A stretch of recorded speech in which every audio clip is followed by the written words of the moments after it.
bon matin ou bonne nuit, dépendant de l'heure, dépendant de comment vous regardez 3h30 le matin. Je réussis pas à dormir. Alors j'ai pensé venir faire un petit peu de tarot, tout en buvant mon thé de bonne nuit, en espérant que ça allait m'aider à m'endormir. Ça regarde pas bien pour garder mes nièces demain. Ils vont trouver ça dur parce que ma tante, elle est fatiguée. Elle va être fatiguée. Bon, aujourd'hui, hier, on peut dire, mon ami m'a demandé de faire une lecture sur Edith Blais. C'est une madame qui a été gardée en otage par des djihadistes pendant 450 jours, et puis ensuite elle s'est sauvée. Elle dit ne pas avoir été violée ou violentée durant son séjour avec les djihadistes, pour avoir regardé ou vu des choses sur les djihadistes, surtout de ces endroits-là, du Sahara. Moi, j'ai entendu parler que c'était des personnes qui étaient très violentes. Donc, il reste que, bon, elle aurait été gardée otage. Et puis ensuite, elle se serait sauvée. Elle aurait pris des chances comme de quoi il aurait pu la retrouver. Elle n'avait pas l'air à avoir peur qu'il la tue, de ce que je comprends. Ou elle aurait pu mourir dans le Sahara. C'est quand même un endroit qui n'est pas très hospitalier, pardon. Et puis, où elle avait 10% des chances de s'en sortir. Et puis, elle a pris le risque. Bon, mon amie, elle a des doutes. Elle trouve qu'il y a des choses sur l'histoire qui font pas de sens. Et puis, moi, j'ai pas vraiment une opinion là-dessus pour l'instant. Alors, je vais demander à mes guides de me protéger, de protéger tous ceux qui m'écoutent, de protéger Madame Blais, que l'on va lire, et probablement son copain qui s'est sauvé avec elle. Et puis, on va demander est-ce que mon ange gardien me guide et me souffle les réponses. On va demander aussi aux archanges Gabriel, Michel, Raphaël et Uriel de bien nous protéger contre tout mal.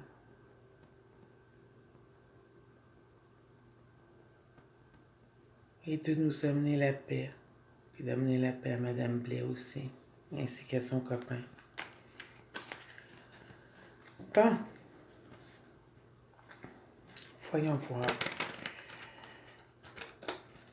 Première question, est-ce que Madame Blais a été enlevée par des djihadistes? Et si oui, comment était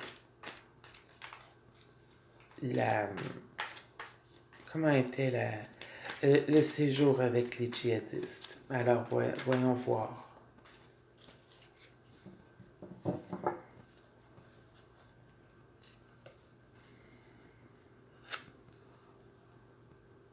Le 10 d'épée, survivre les désastres, survivre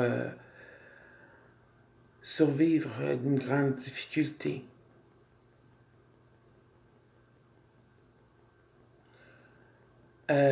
S'échapper de la ruine, Disons que ça répond un peu à la question, hein. Ensuite, la dame, la reine de bâton.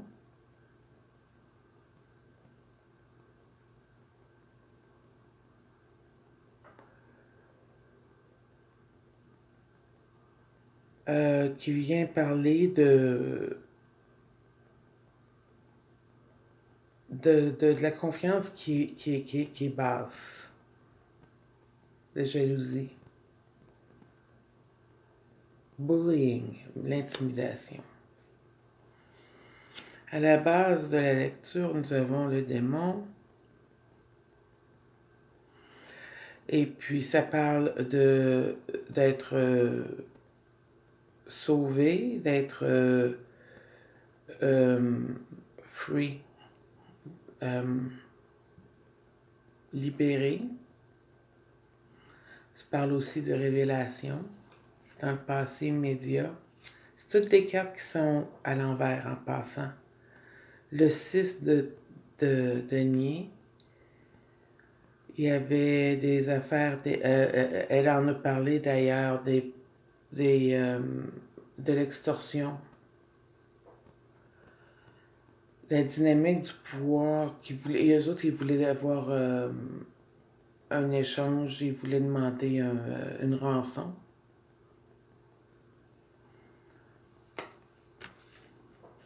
La tempérance, c'est la première carte qui est à l'endroit. Et puis, c'est la balance, la patience, la modération, l'harmonie et la sérénité. Dans l'article que j'ai lu, elle disait que elle était en paix maintenant, qu'elle commençait à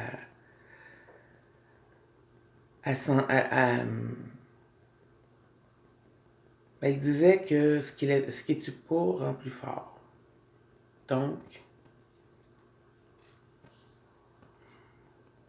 dans le futur immédiat, il y a le 8 d'épée qui est aussi à l'endroit. Se sentir pogné, mais c'est un emprisonnement qui est volontaire.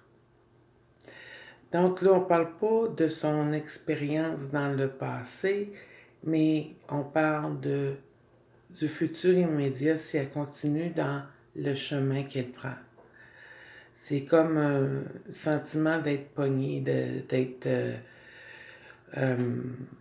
attaché, emprisonné, des peurs paralysantes, de l'anxiété. Fait que c'est certain qu'elle fait de l'anxiété, la petite madame. Le roi, le roi d'épée, dans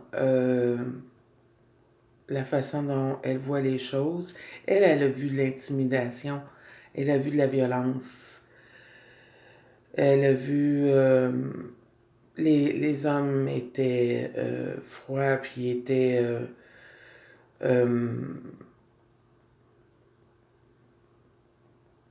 il était violent. Il y avait de la violence. Il était rude. Il était violent. La façon dont le monde voit les choses, c'est le roi de coupe, la manipulation. Elle paraît un peu trop, peut-être, retirée ou comme à l'extérieur de son histoire. Ce qui fait qu'elle peut paraître manipulative, froide, et puis égocentrique. Égoïste ou égocentrique.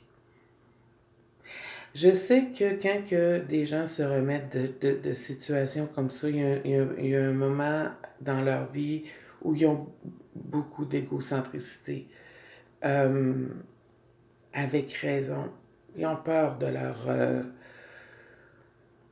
ils ont peur de ce qui leur est arrivé. Ils ont peur que ce qui leur est arrivé leur arriverait de nouveau. Dans les rêves, les peurs et les espoirs, c'est plutôt des peurs d'être punie, des peurs de... Elle veut se rebeller. C'est le pape, la carte du pape qui est à l'envers. Et puis elle veut se rebeller, elle est contre la domination et la cruauté. Et puis il y a un certain niveau d'inflexibilité. Mais tout ça, c'est dû à la peur. La petite madame, elle a peur. Elle est pas guérie. Puis avec le 3 de bâton, à l'envers encore, il y a des restrictions, des limitations, des obstacles, des frustrations. Moi, je pense que la façon dont je l'ai vue, dont je l'ai perçue, c'est une madame qui a l'air à être plutôt une...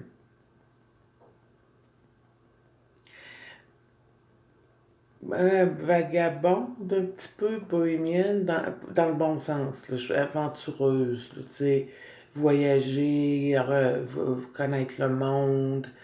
Mais ça, ça se fera plus autant que ça se faisait, ça. Je pense qu'elle va rester au Canada, la petite madame, pendant un bon bout. Parce qu'il y a beaucoup de... Elle est très limitée au niveau psychologique. Euh, parce que c'est ça, elle est diminuée, hein. Je veux pas au niveau psychologique, il vient que quand on vit des choses comme ça pendant plus d'un an, ben on est affecté pour le reste de nos jours. C'est officiel. Alors là, je vais demander une clarification sur la dernière carte.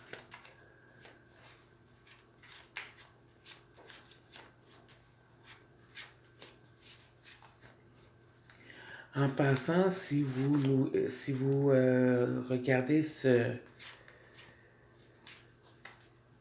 vidéo, je fais des lectures privées gratuitement. Je ne charge absolument rien, je n'ai absolument rien à vendre. Je veux juste pratiquer. J'ai besoin d'aide pour de la pratique. Et puis, je connais pas beaucoup de monde qui sont intéressés au tarot. Donc, s'il vous plaît, communiquez avec moi. À la fin du vidéo, je vais vous montrer mon courriel qui est brightopaltarot@gmail.com. OK. Donc, Madame Blais, le 3 de bâton.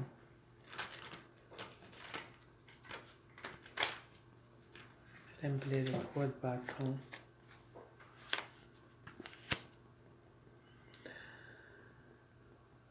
Les amoureux.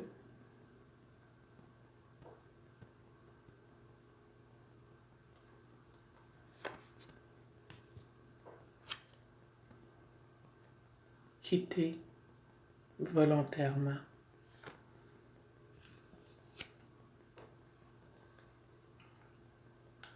D'une certaine façon, chercher son chemin. Les amoureux, c'est des fois, c'est un pacte qu'on fait avec quelqu'un. Mais ça peut aussi vouloir dire que c'est un pacte compris. Puis ce qui me fait dire que c'est un pacte ou une union qui ne dure pas, c'est que il y a un des deux partenaires qui quitte. Puis ici, ben, c'est à la recherche de son chemin. On voit le page de bâton qui crie. Hey, y a-tu quelqu'un? Et puis, ça me dit que il y a, il y a une recherche pour trouver son chemin. Moi, j'ai toujours vu le... Puis c'est pas la définition du page de bâton. Une page de bâton, sa définition, c'est inspiration, des idées, des découvertes, un potentiel illimité, puis un free spirit, là, un esprit qui est, euh, qui est libre. Mais je le vois aussi comme un arpenteur géomètre qui cherche le chemin avec son bâton. Fait que moi, c'est ce que je vois. Puis je pense que tout ça, ça vient du fait que la petite madame, elle a été enlevée. Elle a passé 450 jours avec les djihadistes. Puis, c'est ça. Maintenant, est-ce qu'elle dit la vérité sur tout? Est-ce qu'elle dit la vérité sur tout ou est-ce qu'elle ment sur certaines choses?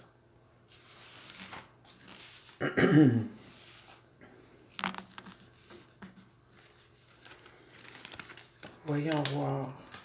Est-ce qu'elle dit la vérité sur tout ou est-ce qu'elle ment sur certaines choses?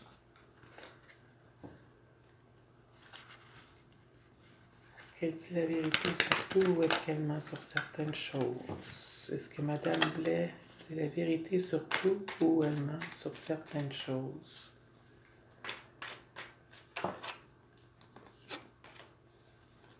Est-ce que Madame Blais dit la vérité sur tout ou est-ce qu'elle ment sur certaines choses?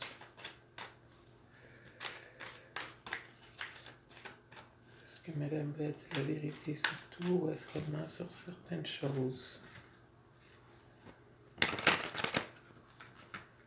Je m'excuse de ne pas parler plus fort, c'est que mon bureau, ça donne dans la chambre, au-dessus de la chambre de mon voisin d'en bas qui a un sommeil fragile, puis en dessous de mon voisin d'en haut qui, elle aussi, a le sommeil fragile. Donc, j'essaie de faire attention, pas faire trop de bruit.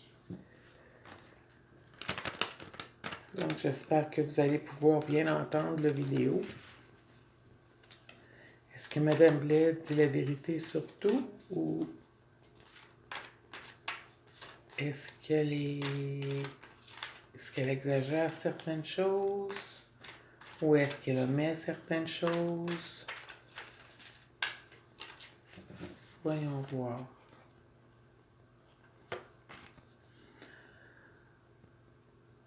Non, elle ne dit pas la vérité sur tout. Parce qu'elle a peur. Elle est en crise encore. Même si elle dit qu'elle ne l'est plus, elle est toujours en crise. Elle a peur du roi qui est manipulateur. C'est le roi de coupe encore qui revient, manipulateur, froid et très égoïste.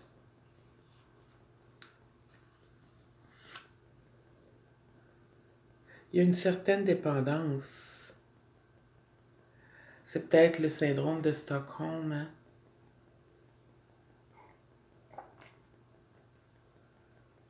Il y a une certaine dépendance avec...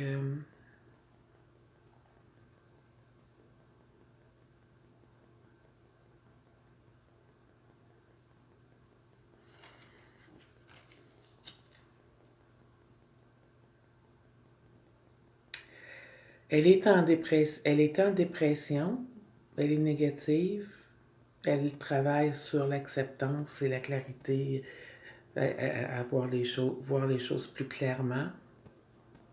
Elle travaille sur elle, la petite madame. Puis elle travaille vers un nouveau début pour se manifester, pour manifester ce qu'elle veut, pour manifester sa vie. Fait que quand elle parle de tout ça, elle semble dire la vérité. Quand elle parle, par exemple, de son emprisonnement, elle omet des choses parce qu'elle a peur.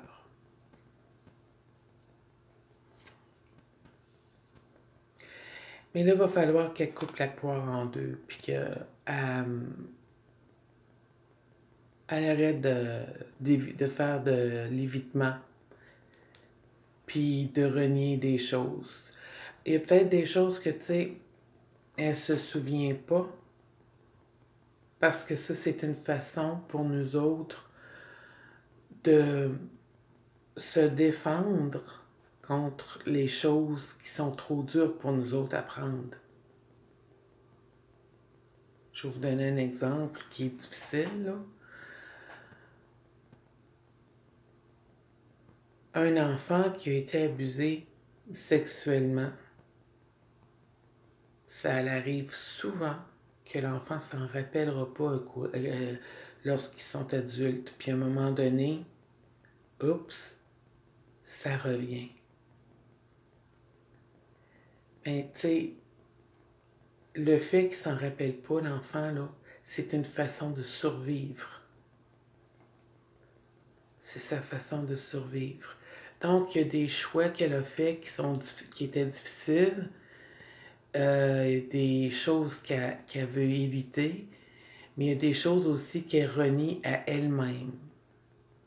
Puis ça, il va falloir qu'elle rouvre la coquille là-dessus. Là, quand j'ai utilisé l'affaire de l'enfant, j'ai utilisé un exemple extrême. Et puis, j'ai utilisé aussi quelque chose de caractère sexuel. Ça ne veut pas dire que c'est ça qu'elle se renie, qu'elle renie avoir vécu. Mais ça ne me surprendrait pas. Avec le 10 de bâton dans la façon dont elle voit les choses, elle est... Elle est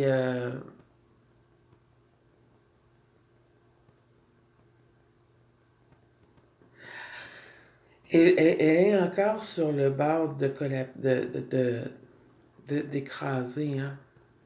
Elle en a encore beaucoup qu'elle...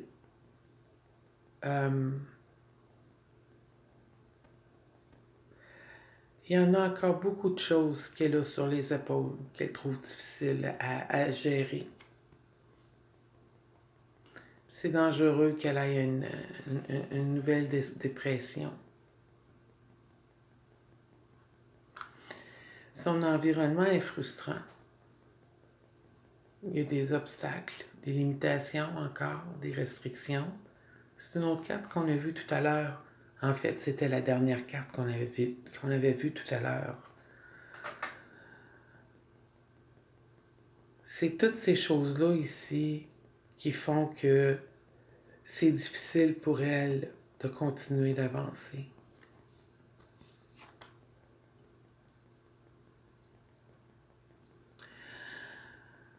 Elle fait ça parce qu'elle veut éviter l'inévitable. Elle résiste au changement. Il y a des changements qu'elle doit faire, à laquelle elle résiste. Ces changements-là peuvent être, je ne sais pas si elle voit un psychologue ou un psychiatre ou un intervenant spirituel, mais elle devrait en voir un pour l'aider. Parce que la tour, elle a besoin de s'écrouler. C'est pas un choix. Elle a besoin de s'écrouler pour pouvoir se rebâtir. Elle en a trop sur les épaules. Nous autres, on la voit se limiter, se donner des obstacles. Ce qui fait que la tour est inévitable. Elle doit faire des choix qui sont très difficiles. Mais en ce moment, elle ironie ces choix-là. Elle ne veut pas les faire. Et on a encore les amoureux. Mais les amoureux, ils sont à l'endroit. Puis d'habitude, c'est la réponse, c'est oui. Oui,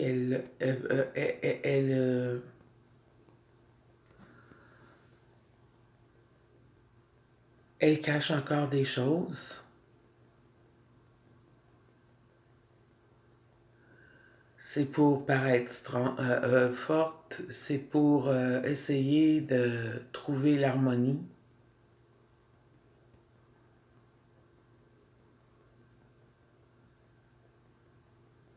C'est pour essayer de faire en sorte que son partenaire, je ne sais pas si son partenaire c'était le monsieur italien qui était avec elle ou quelqu'un d'autre, là. Mais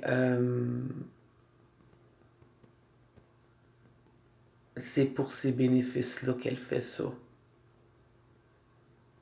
Puis moi, je suis persuadée que si je regarde encore avec mes cartes pour éclaircir, on va voir que c'est de façon inconsciente qu'elle fait ça.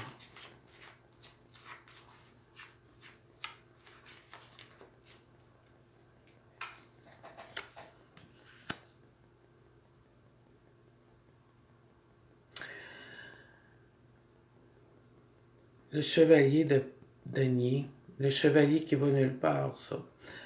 En fait, c'est un chevalier qui travaille très fort, il avance, mais très, très, très lentement.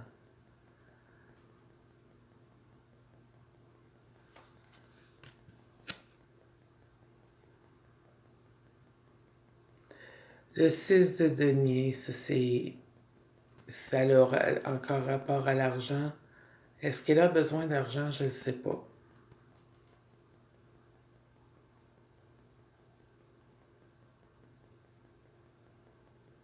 Mais il y a une question de charité là-dedans. Il y a une question aussi de nostalgie un petit peu, mais plutôt de charité. Quelqu'un de bienveillant sur elle.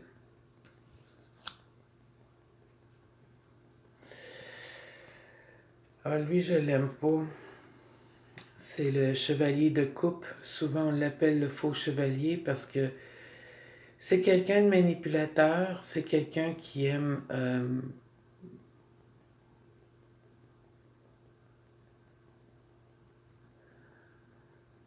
c'est quelqu'un qui aime bien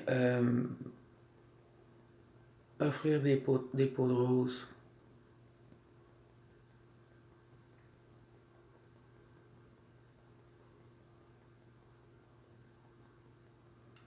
Donc, elle en est consciente de ce qu'elle fait.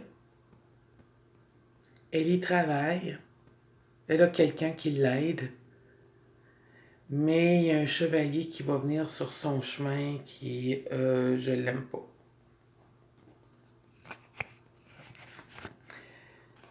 J'aime pas les chevaliers de coupe. J'ai quelqu'un qui m'apprend beaucoup sur le tarot qui me dit qui appelle le chevalier de coupe le faux chevalier. Parce que, tu sais, on pense au chevalier comme étant quelqu'un qui va sauver les dames en détresse, les petites princesses en détresse. Mais lui, c'est tout est parure. Donc, voici, c'était ma lecture sur Madame Blais. Alors, je vous souhaite une bonne matinée. Au revoir.